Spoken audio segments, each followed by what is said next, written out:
serangan dan Suliwa untuk blok. Jadi misalnya kalau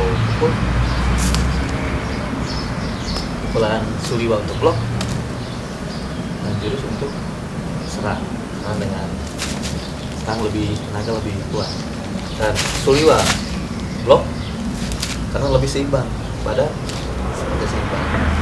Bisa saja blok dengan ini, tapi pukulan kurang kuat.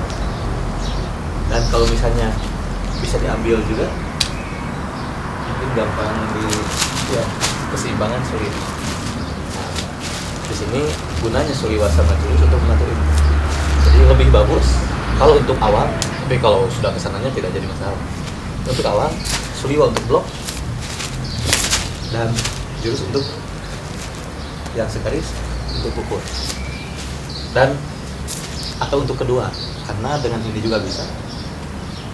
Dan ini mampu tinggal digeser sedikit.